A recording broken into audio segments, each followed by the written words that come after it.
여러분 안녕하십니까? 평생 일궈온 내 집 한 채. 은퇴 후 이 집만 있으면 노후 걱정 없을 거라고 든든한 믿는 구석이라고 생각하시는 분들 많으시죠? 특히 주택연금은 많은 50대 후반, 60대 분들에게 마지막 희망이자 안정적인 수입원으로 여겨지곤 합니다. 이것만 있으면 매달 꼬박꼬박 연금이 나오니 이제 좀 편안하게 살 수 있겠지. 이런 기대를 품고 계실 겁니다. 그런데 만약 바로 그 철석같이 믿었던 주택연금 예상 수령액이 어느 날 갑자기 반토막이 나 버린다면 여러분은 어떠실 것 같습니까? 이것만 믿고 있었는데 눈앞이 캄캄해지는 순간 꿈꿔왔던 안락한 노후는 순식간에 불안과 절망으로 뒤바뀔 수 있습니다. 오늘은 바로 이 끔찍한 현실이 왜, 그리고 어떻게 우리 곁에 다가올 수 있는지 그 적나라한 진실을 파헤쳐 보고자 합니다. 어쩌면 오늘 이 이야기가 여러분의 안일했던 기대를 산산조각 낼 수도 있습니다. 하지만 동시에 더 늦기 전에 현명한 준비를 할 수 있도록 절실한 경고와 길잡이가 되어줄 것이라고 확신합니다. 주택연금 제도 자체가 나쁘다는 말씀을 드리려는 것이 아닙니다. 분명 좋은 제도이고 많은 분들에게 혜택을 주고 있는 것도 사실입니다. 하지만 문제는 많은 분들이 이 주택연금의 복잡한 구조와 숨겨진 변수들을 정확히 알지 못한 채 그저 막연한 기대감만 가지고 접근한다는 데 있습니다. 인터넷 계산기 몇 번 두드려보고 나온 숫자, 혹은 옆집 김씨가 괜찮더라 하는 말 한마디에 내 소중한 노후 전체를 걸어버리는 것이 얼마나 위험한 일인지, 그리고 실제 손에 쥐게 되는 연금액이 왜 내 예상과 이렇게나 크게 달라질 수 있는지 오늘 그 이유를 똑똑히 아셔야 합니다. 이건 단순한 계산 착오가 아닙니다. 준비 없는 노후가 맞닥뜨릴 수 있는, 어쩌면 피할 수 없는 재앙의 시작일지도 모릅니다. 첫 번째 사례를 통해 그 현실을 좀 더 깊숙이 들여다보겠습니다. 평생 중소기업에서 30년간 성실하게 땀 흘려 일하고 정년퇴직을 코앞에 둔 김영수 씨, 가명입니다만 우리 주변 어디에나 있을 법한 58세 가장의 이야기입니다. 자녀들은 모두 결혼해서 분가했고 이제 아내와 단둘이 수도권에 있는 아파트 한 채에 살고 계셨죠. 이 아파트가 사실상 전 재산이나 다름없었습니다. 퇴직금은 아이들 결혼시키고 모아다 보니 이미 상당 부분 사라졌고 국민연금을 받기까지는 아직 몇 년의 공백이 남아있어 당장 매달 들어올 생활비가 막막한 상황이었습니다. 김영수 씨는 그래서 주택연금에 큰 기대를 걸었습니다. 이런저런 정보를 알아보니 못해도 매월 120만 원 정도는 받을 수 있겠구나 싶었고, 그 돈이면 아내와 함께 소박하지만 그래도 안정적인 노후를 보낼 수 있을 거라 굳게 믿었습니다. 퇴직 후 부푼 기대를 안고 아내와 함께 주택금융공사를 찾은 김영수 씨. 상담 창구에 앉아 이런저런 서류를 내고 설명을 듣는 내내 그의 마음은 희망으로 가득 차 있었을 겁니다. 이제 정말 고생 끝 행복 시작이구나. 하지만 상담사가 최종적으로 건넨 예상 연금액 통보서는 그야말로 청천벽력이었습니다. 고객님, 예상 월 지급금은 65만 원입니다. 120만 원은커녕 기대했던 금액의 절반을 겨우 넘는 수준이었죠. 김영수 씨는 순간 귀를 의심했습니다. 네? 뭐라고요? 뭔가 잘못된 거 아닙니까? 하지만 현실은 냉혹했습니다. 이유는 복합적이었습니다. 첫째, 김영수 씨가 생각했던 주택 시세와 실제 공시가격 및 감정가가 생각보다 낮게 책정된 겁니다. 요즘 부동산 경기가 예전 같지 않다는 건 알았지만 이 정도일 줄은 몰랐던 거죠. 둘째, 본인도 까맣게 잊고 지냈던 아주 오래전 소액으로 받았던 주택담보대출 잔액이 있었습니다. 이게 선순위로 공제되면서 연금액을 깎아 먹었습니다. 셋째, 주택연금 가입 시 발생하는 초기 보증료와 매년 차감되는 연 보증료 같은 각종 수수료 부담을 전혀 생각하지 못했던 겁니다. 이런 것들이 하나하나 쌓여 결국 기대했던 연금액을 반토막 내버린 것이죠. 월 65만 원. 이 돈으로 김영수 씨 부부가 어떻게 생활할 수 있을까요? 아파트 관리비 내고 공과금 내고 최소한의 식비만 계산해도 이미 빠듯했습니다. 나이가 들수록 늘어나는 병원비는 또 어떻게 감당해야 할지 생각하면 할수록 앞이 캄캄해졌습니다. 그렇게 꿈꿨던 소박한 노후는커녕 당장의 생계를 걱정해야 하는 처지가 된 겁니다. 자연스레 아내와의 다툼도 잦아졌습니다. 아니, 당신만 믿고 있었는데 이게 도대체 뭐냐고. 제대로 알아본 거 맞아? 아내의 원망 섞인 목소리가 집안에 울려 퍼질 때마다 김영수 씨는 가장으로서 깊은 무력감과 죄책감에 시달리며 밤잠을 설치기 일쑤였습니다. 좋아하던 친구들과의 소소한 만남도, 가끔 즐기던 등산 같은 취미 생활도 이제는 모두 사치가 되어버렸죠. 결국 김영수 씨는 현재 생활비를 조금이라도 벌기 위해 공공근로를 알아보거나 이 나이에 단기 아르바이트라도 해야 하나 전전긍긍하고 있습니다. 주택연금 그거 하나만 믿고 너무 안일하게 생각했던 게 이렇게 큰 화를 부를 줄은 정말 몰랐습니다. 이럴 줄 알았으면 미리 좀 더 알아보고 다른 준비도 해둘 걸.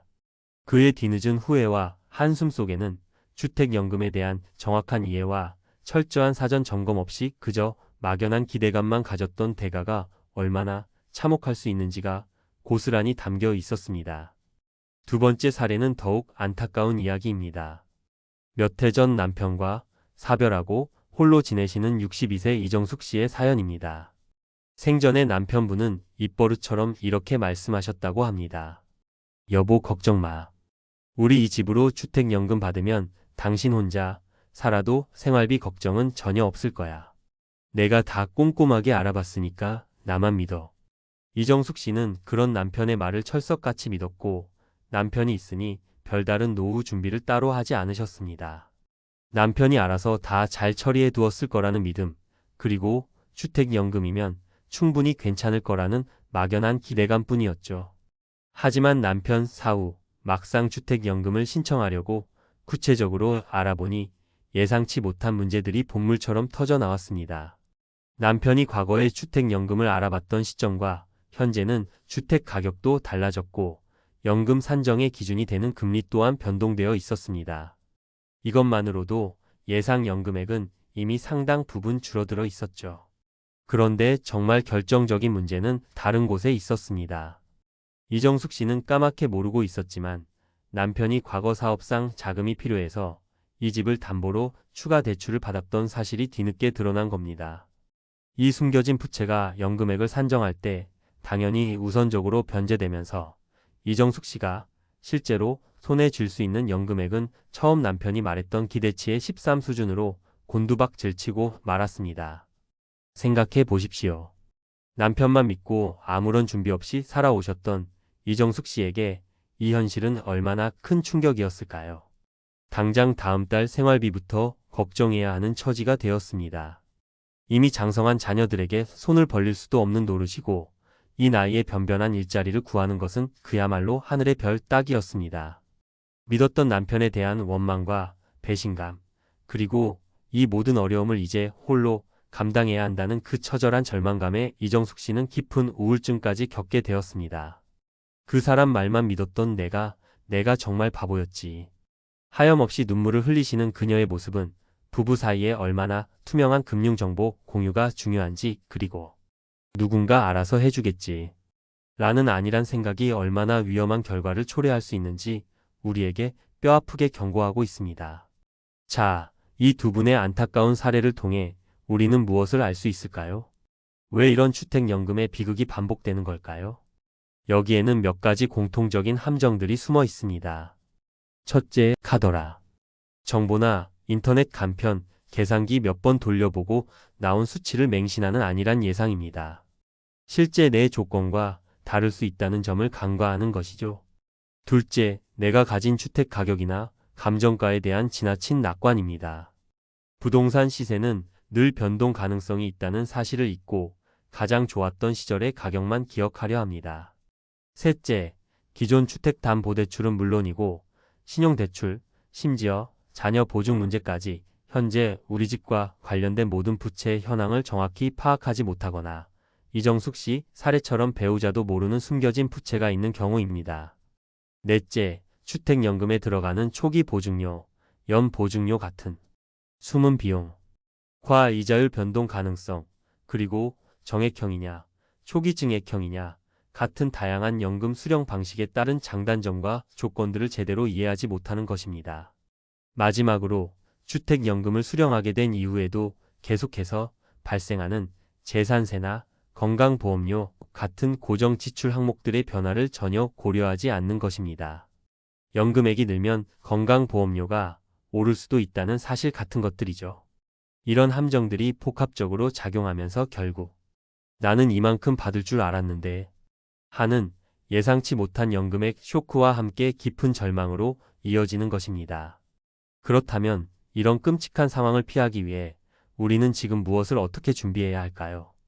단순히 절망만 하고 있을 수는 없지 않습니까? 지금부터라도 정신 바짝 차리고 현실적인 대비책을 마련해야 합니다. 첫 번째 현실적인 조언입니다. 제발 희망회로는 이제 그만 돌리시고 받을 수 있는 정확한 예상 연금액을 냉정하게 파악하셔야 합니다. 주택연금, 막연한 기대감만으로 접근해서는 절대 안 됩니다. 가장 먼저 주택금융공사 홈페이지에 있는 예상연금 조회 서비스를 이용해 보시는 것은 좋습니다. 하지만 명심하십시오. 이것은 어디까지나 참고용일 뿐입니다. 더 정확한 정보를 얻기 위해서는 반드시 주택금융공사 지사를 직접 방문하시거나 콜센터를 통해 정식 상담을 받아보셔야 합니다. 이때 가장 중요한 것은 본인 소유 주택의 정확한 주소, 현재 예상되는 시세, 그리고 혹시라도 남아있는 기존 부채 유무 등의 정보를 하나도 숨김없이 솔직하게 제공해야 한다는 점입니다. 또한 주택의 공시가격 국토교통부 사이트에서 확인 가능과 KB 시세, 한국부동산원 시세 등을 직접 교차 확인해 보시고 필요한 경우엔 감정평가를 받을 가능성까지 염두에 두셔야 합니다. 그리고 등기부등본을 직접 발급받아서 우리 집에 나도 모르는 선순위 채권이나 근저당 설정이 되어 있지는 않은지 내 눈으로 직접 확인하는 것은 선택이 아닌 필수입니다. 두 번째 현실적인 조언입니다. 주택연금의 숨은 비용과 까다로운 조건들을 꼼꼼하게 따져보셔야 합니다. 주택연금은 결코 공짜 점심이 아닙니다. 가입 시 주택가격의 5%에 해당하는 초기 보증료를 내야 하고 매년 연금 지급 총액의 0.75%에 해당하는 연 보증료도 발생합니다. 이 돈은 연금액에서 바로 차감되거나 나중에 갚아야 할 대출 잔액에 고스란히 쌓이게 됩니다. 또한 주택연금의 이자율 역시 대부분 변동금리 CD금리 또는 COFIX 기준을 따르기 때문에 앞으로 금리가 오르는 시기에는 이자 부담이 생각보다 커질 수 있다는 점도 반드시 기억해야 합니다. 연금을 받는 방식도 중요합니다. 평생 똑같은 금액을 받는 종신지급 방식이 있고 초기 몇 년간 더 많이 받는 초기 증액형, 시간이 지날수록 조금씩 늘어나는 정기 증가형, 그리고 목돈을 한 번에 인출하고 나머지를 연금으로 받는 방식 등 매우 다양합니다. 어떤 방식이 나에게 유리할지는 본인의 현재 건강 상태, 앞으로의 생활 계획, 갑자기 목돈이 필요한 시점 등을 종합적으로 고려해서 아주 신중하게 선택해야 합니다. 뿐만 아니라 부부가 함께 가입할 경우 배우자에게 자동으로 연금이 승계되는 조건은 무엇인지, 연금을 받는 도중에 집값이 크게 오르거나 내리면 연금액이 다시 산정될 수 있는 지우 대형을 제외하고는 대부분 불가능합니다. 그리고 만약 어쩔 수 없이 중간에 해지하게 될 경우 어떤 불이익, 예를 들어 3년 이내 해지 시 초기 보증료 일부를 돌려받지 못하는 등이 있는지도 놓치지 말고 하나하나 꼼꼼하게 확인하셔야 합니다. 이런 세부적인 조건 하나하나가 나중에 큰 차이를 만들어낼 수 있습니다. 세 번째 현실적인 조언입니다. 주택연금은 훌륭한 노후 대비 수단 중 하나일 수는 있지만 결코 맞는 키는 아니라는 사실을 명심하셔야 합니다. 주택연금 하나만 믿고 다른 모든 준비를 소홀히 해서는 절대로 안 됩니다. 나는 집 한 채 있으니 됐어 라는 생각만큼 위험한 것은 없습니다. 지금이라도 당장 국민연금은 얼마나 받을 수 있는지, 혹시 가입해둔 개인연금이나 퇴직연금은 없는지, 있다면 얼마나 되는지 다른 연금 자산 현황을 정확하게 파악해야 합니다. 그리고 이 자산들을 주택연금과 어떻게 조화롭게 활용해서 전체적인 노후 자금 계획을 세울 것인지 큰 그림을 그려야 합니다. 또한 주택연금 외에 소액이라도 꾸준히 현금 흐름을 만들어낼 수 있는 다른 부수 입원을 미리 고민하고 준비하는 것이 좋습니다. 예를 들어 정부에서 지원하는 노인 일자리 프로그램에 참여하거나 내가 가진 작은 재능을 활용한 소일거리를 찾아보거나 혹은 작은 공간이라도 있다면 임대소득을 얻는 방법도 생각해 볼 수 있습니다. 그리고 무엇보다 중요한 것은 현재 나가고 있는 불필요한 고정 지출을 과감하게 줄이고 혹시 모를 상황에 대비하기 위한 최소한의 비상 자금을 마련해 두는 지혜도 반드시 필요합니다. 혹시라도 오늘 이 영상을 보시는 분들 중에 이미 주택연금 예상액이 기대에 못 미쳐서 크게 실망하고 낙담하신 분이 계시다면 저는 그 절망감이 결코 인생의 끝이 아니라고 말씀드리고 싶습니다. 오히려 더 늦기 전에 냉혹한 현실을 직시하고 새로운 대안과 해결책을 찾을 수 있는 또 다른 기회가 될 수 있습니다. 기초연금 제도를 활용하거나 정말 어려울 때는 긴급복지 지원 같은 정부 지원 제도를 적극적으로 알아보시고 도움을 요청하십시오. 혼자 끙끙 앓지 마시고 자녀들이 있다면 솔직하게 현재 상황을 공유하고 함께 머리를 맞대고 해결책을 모색하는 것도 좋은 방법입니다. 가장 중요한 것은 절대로 포기하지 않고 적극적으로 정보를 찾고 도움을 요청하며 움직이는 것입니다. 하지만 말입니다. 가장 좋은 것은 이런 절망적인 상황에 처하기 전에 아주 미리 대비하는 것입니다. 설마 나에게 그런 일이 생기겠어? 하는 아니란 기대는 이제 쓰레기통에 던져버리십시오. 철저한 사전 점검과 냉정한 현실 인식이 반드시 먼저 이루어져야 합니다. 주택연금, 분명 제대로 잘 알고 활용한다면 우리의 안정적인 노후 생활에 정말 큰 도움이 될 수 있는 훌륭한 제도임에는 틀림없습니다. 하지만 어떻게 준비하고 무엇을 꼼꼼히 점검하느냐에 따라서 그 결과는 하늘과 땅 차이로 달라질 수 있다는 사실을 오늘 우리는 두 눈으로 똑똑히 확인했습니다. 오늘 제가 들려드린 이 안타까운 실패 사례들이 여러분에게는 그저 스쳐 지나가는 남의 이야기, 나와는 상관없는 이야기로 그치지 않기를 진심으로 바랍니다.